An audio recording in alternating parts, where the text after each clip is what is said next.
Então, pessoal, vou começar. Então, essa aula número 3, né, de análise de investimento, nós vamos continuar aqui da aula passada, né? Na aula passada, vejamos, a gente terminou a aula com esse gráfico aqui, não foi? Vamos lá, o que é esse gráfico aí, né? Esse gráfico aqui é o gráfico do valor presente líquido de um determinado investimento que tem 50 reais de aporte, né? Então hoje você tira do seu bolso 50 reais, no próximo mês você recebe 20, depois 20 e depois 20. Então era esse o investimento, né? E aqui a gente usou o Excel, né? Porque ele permite que a gente calcule vários valores presentes líquidos, alterando apenas a taxa de juros, né? E a gente verificou que à medida que a taxa de juros aumenta, o valor presente líquido vai diminuindo. Até chega um ponto aqui que ele corta o gráfico, corta o eixo X no gráfico, tá certo? Então, esse ponto em que o valor presente líquido corta o eixo X, ele é chamado de taxa interna de retorno, tá? Então esse é um dos tópicos da aula de hoje, certo? Então, na aula de hoje, nós vamos tentar, né? Não sei se vai dar tempo de ver tudo isso. A taxa interna de retorno, o chamado ponto de Fisher, payback descontado. Caso não seja possível ver todos os tópicos, a gente fica para a próxima aula, certo? Então, o que vem a ser a taxa interna de retorno? A taxa interna de retorno é uma taxa de juros, certo? Tal que o valor presente líquido do determinado investimento é igual a zero. Então, se você voltar para aquele gráfico, está gravado na sua cabeça, né? A curva vai cortar em algum momento. Quando a curva corta é porque o valor presente líquido é exatamente igual a zero. Tá? Então, existe, assim, para determinados tipos de investimento, existe essa taxa de juros, né? Tal que o valor presente líquido é igual a zero. Tá? Então, aqui, ó, veja que nessa equação, o que está aqui do lado esquerdo é muito parecido com o que era a fórmula do valor presente líquido, né? Como é que era a fórmula do valor presente líquido? Era valor presente líquido igual a isso daqui, só que no lugar de onde tem esse TIR aqui, tinha uma taxa de juros variável, certo? Então, o valor presente líquido, ele muda de acordo com você muda a taxa de juros, né? Se você mantém fixo o seu fluxo de caixa e varia apenas a taxa de juros, seu valor presente líquido vai mudando. Então, é possível que exista alguma taxa de juros tal que o valor presente líquido seja igual a zero. Então, esse é o chamado TIR, certo? Alguma dúvida em relação à definição? Então, visualmente, o que é? É o ponto em que o valor presente líquido corta o eixo X. E, algebricamente, é o que? É dado por essa equação aqui. Então, veja que aqui eu estou dizendo, né? É dado implicitamente pela essa equação. Implicitamente por quê? Porque eu não tenho t igual a alguma coisa, né? T é alguma coisa que resolve essa equação.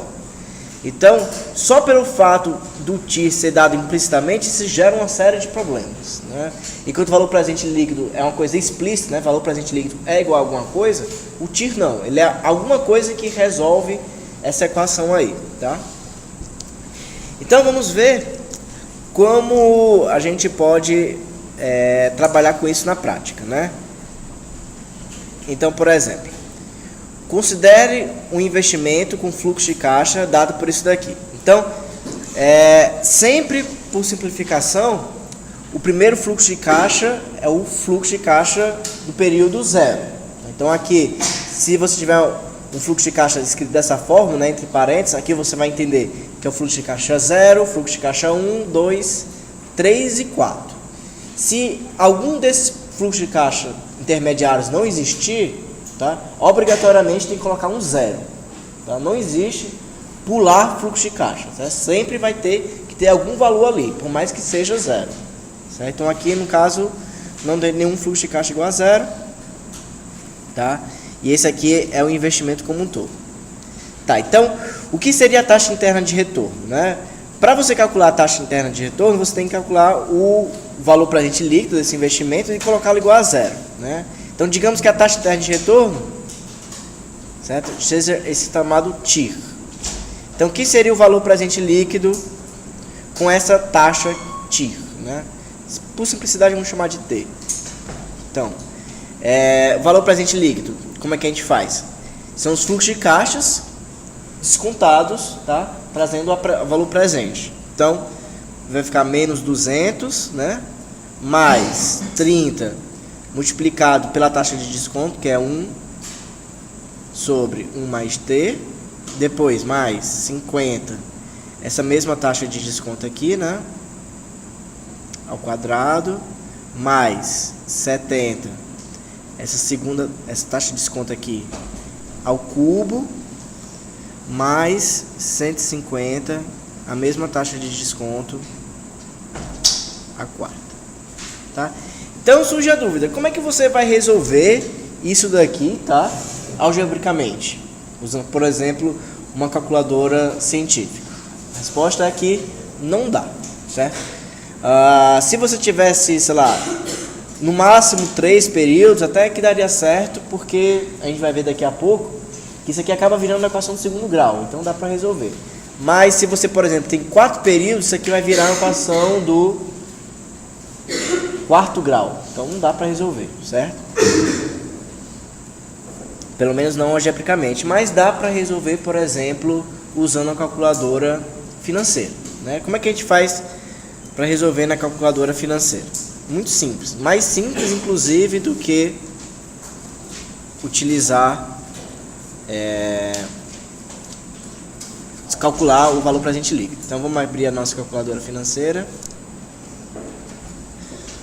Então o primeiro passo, tá? Só para relembrar, é o que? Zerar a memória da calculadora, tá? Sempre zerar a memória. Aqui tá com 6, não precisa de tudo isso, vamos botar só dois valores após a vírgula, tá? Qual a primeira coisa que você vai fazer? Colocar os fluxos de caixa, certo? Então, vamos só relembrar aqui, né?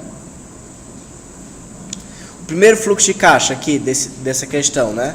É menos 200, tá? 30, depois 50, depois 70, depois 150, certo? Então, se alguém puder anotar aí para me orientar logo em seguida, tá? Para não precisar ficar voltando para cá. Então vamos lá, vamos colocar o fluxo de caixa. Primeiro é 200 negativo, né? Então 200 negativo, aí depois G CF0, tá? Colocou o primeiro fluxo de caixa período zero. Qual é o próximo mesmo? 30. Então você vem 30 G CFJ.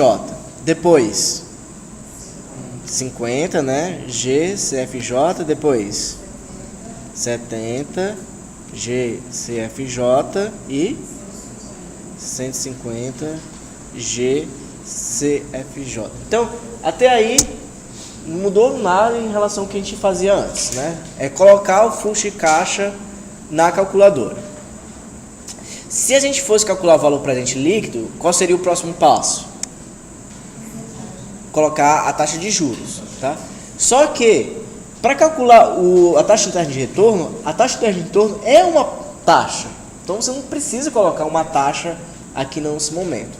O que você vai pedir é simplesmente pedir para a calculadora calcular a taxa interna de retorno, tá? Que é essa fórmula bem aqui, ó, IRR, certo? Então você vem F IRR e deu o quê? 14,16%, tá? Então, é muito fácil calcular a taxa interna de retorno na calculadora financeira. Basta você o quê?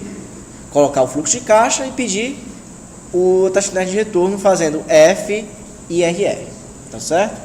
Então, só para colocar aqui a resposta, aqui a taxa interna de retorno, né? Taxa interna de retorno nesse caso vai ser 14,16%, tá? E como é que a calculadora financeira ela calcula essa taxa interna de retorno, tá? Ela calcula via aproximação, certo? Então, eu não tenho certeza qual o método que ela utiliza de aproximação, mas visualmente, o que é feito, né? Você tem aqui o valor presente líquido, está caindo, certo? Ela chuta um valor, vê se o valor presente líquido é positivo ou negativo, e vai indo para a direita ou para a esquerda, tá? Dependendo da aproximação, até achar um valor que ou é zero ou é suficientemente próximo de zero. Então, é mais ou menos assim que a calculadora financeira funciona, e da mesma forma é o Excel, tá? Então, também é possível calcular a taxa interna de retorno no Excel, tá? Então, vamos pegar aqui. Vamos abrir uma nova planilha aqui para não confundir. Então, a função é o quê? É taxa interna de retorno, TIR. Aí você precisa do quê? Ó? Valores e depois estimativa, tá? Vamos colocar aqui os valores, vamos ver se vai dar certo colocar os valores direto. Então, seria o quê? Menos 200, certo? O que mais? O próximo era o quê? 30, 50, 70 e 150. Aí depois ele pede uma estimativa, né? Acho que é ponto e vírgula. Depois ponto e vírgula, e ele pega uma estimativa. O que é a estimativa? É uma taxa de juros que você acha que talvez seja a taxa interna de retorno. Você lembra que falei para você que ele chuta um valor e depois tenta aproximar esse valor da verdadeira taxa interna de retorno. Só que quem chuta o valor é você, certo? Nesse caso aqui do Excel, você que chuta o valor. Vamos chutar de 0,10. Vamos colocar aqui, dá Enter. Deu erro, por aí. Então, eu acho que tem que colocar para fora aqui, né? Esse menos 200, fazer igual o valor presente líquido.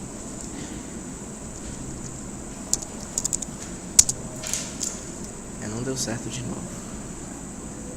Peraí.